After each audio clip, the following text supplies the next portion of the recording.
السلام علیکم. یہ 528 ایپیسوڈ میں ملاقات ہے. امید ہے آپ خیریت سے ہوں گے.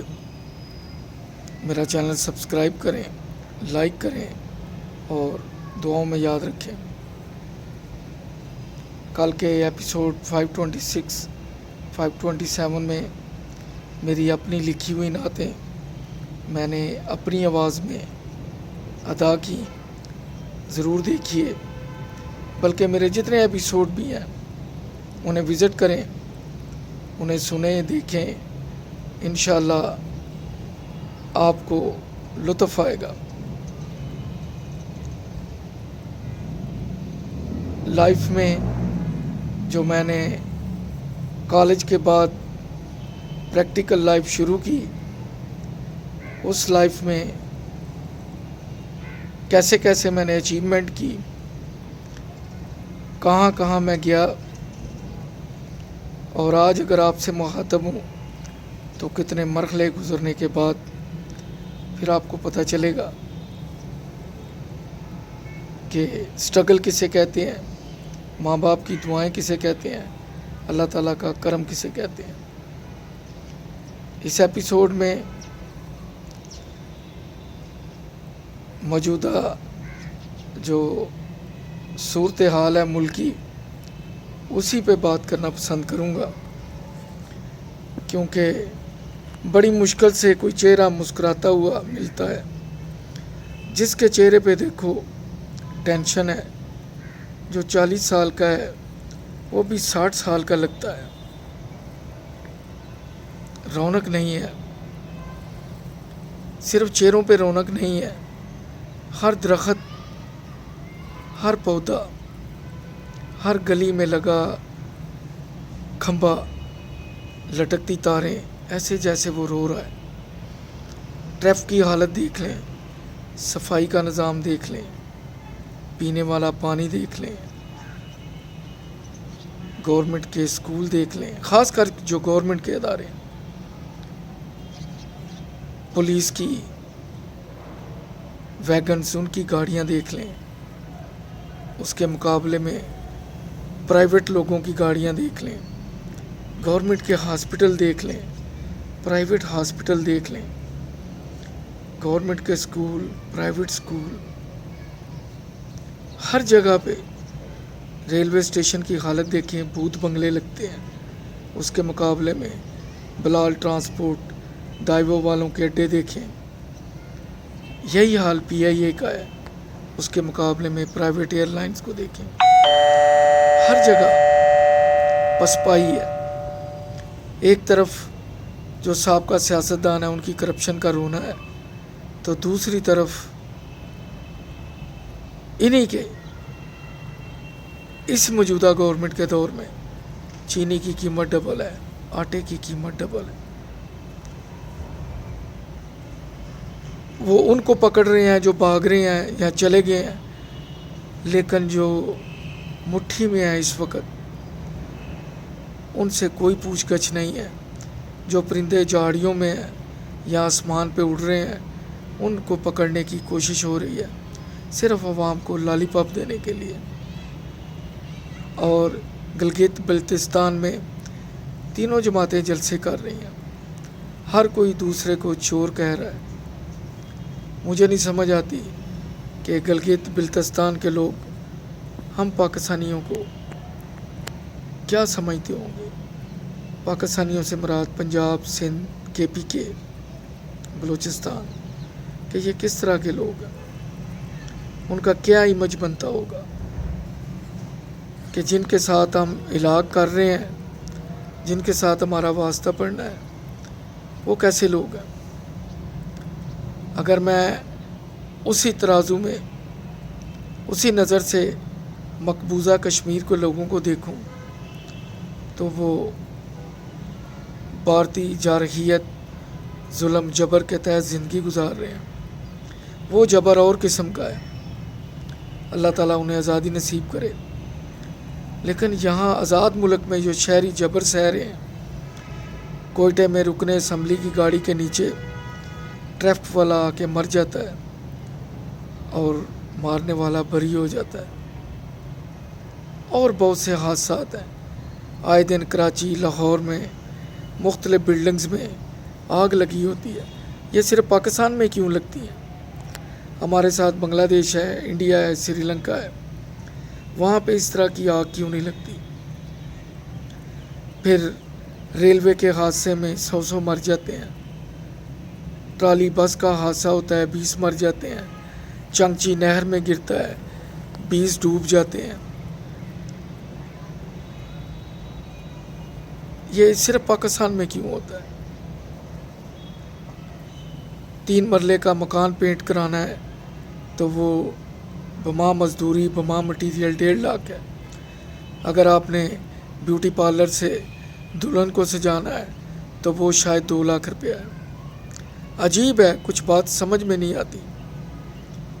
شادی پہ اگر آپ نے فلم بنوانی ہے تو وہ تقریباً 1.5 لاکھ ہے، اعلیٰ 3 دن 2-3 گھنٹے کا فنکشن ہے، ہر دن پہ تقسیم کریں تو 60 سے 70 ہزار روپیہ، اور اس میں لگنا کیا ہے؟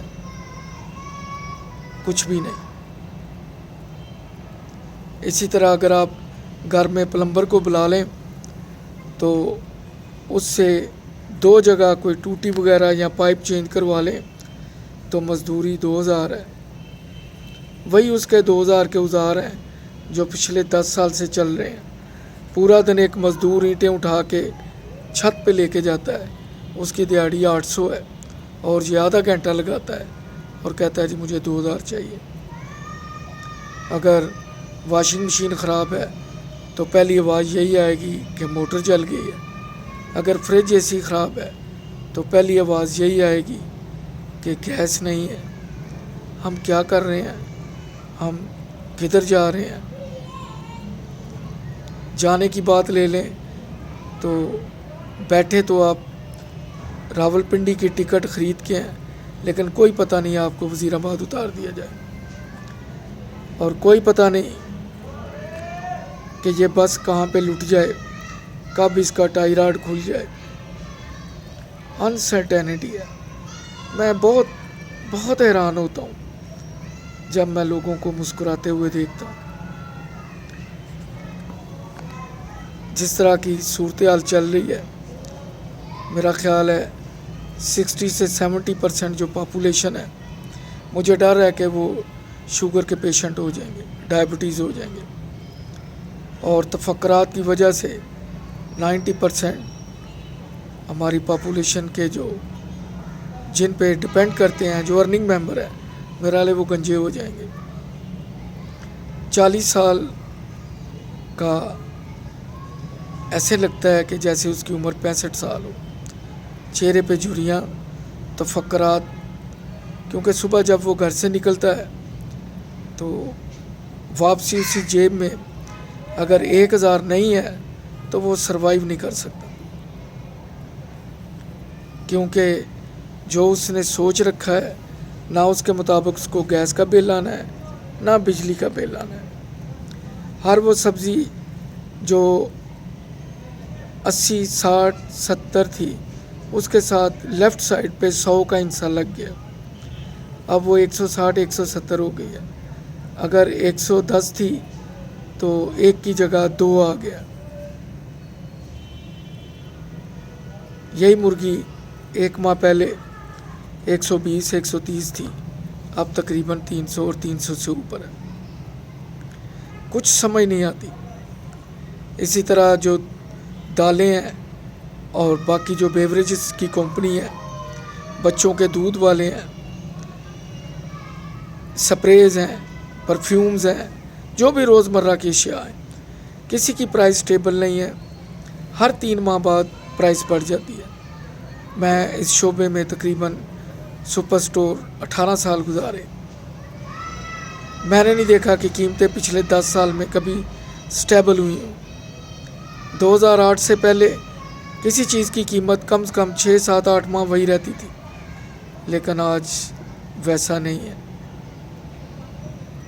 ہر چیز ہر مہینے، ہر ہفتے، ہر دوسرے دن اس کی پرائس بدلی ہوتی ہے اور کوالٹی میں بھی فرق ہوتا ہے۔ جہاں بسکٹ کے پیکٹ میں 4 بسکٹ ہوتے تھے، پھر 3 ہوئے ہیں، اب 2 ہو گئے ہیں۔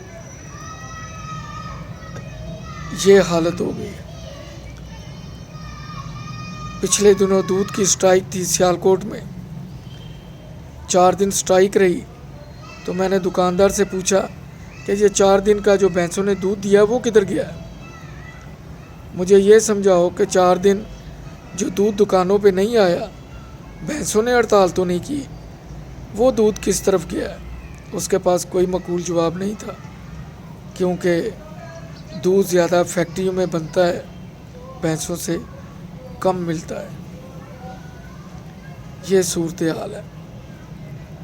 ہر جگہ مافیا ہے۔ ریلوے اسٹیشن ایسے لگتا ہے جیسے بھوت بنگلہ ہے۔ سیالکوٹ کا مجھے یاد ہے کہ دن میں تقریباً 15 سے 20 مرتبہ پھاٹک بند ہوتا تھا، اس سے 20-25 سال پہلے۔ آج کل میرا حال ہے دن میں 1 یا 2 مرتبہ ہوتا ہے، ٹرینیں کوئی نہیں۔ اس کے مقابلے میں بلال ایکسپریس، دائیوو، لوگ اس پہ سفر کر رہے ہیں۔ یہی حال پی آئی اے کا ہے۔ جو گورنمنٹ کے اسکول ہیں ان میں چلے جائیں تو ان کی بلڈنگیں بوسیدہ ہیں، اس کے مقابلے میں آپ پرائیویٹ کالجز، یونیورسٹی میں چلے جائیں، ان کے تو خیر ٹی وی پہ کمرشل چلتی ہیں۔ یہی حال ہاسپٹل کا ہے۔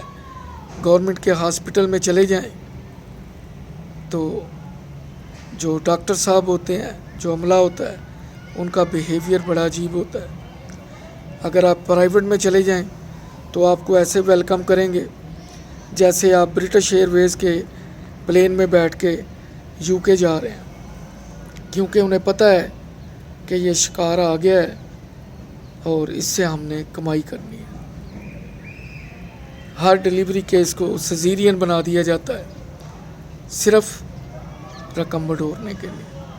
اسٹوڈنٹ اسکول تو جاتا ہے لیکن 8 گھنٹے کلاس میں بیٹھنے کے باوجود اس کو ٹیوشن کی ضرورت پڑتی ہے، کیونکہ ٹیوشن سینٹر کھولے ہوئے ہیں، ڈاکٹروں نے پرائیویٹ ہاسپٹل کھولے ہوئے ہیں۔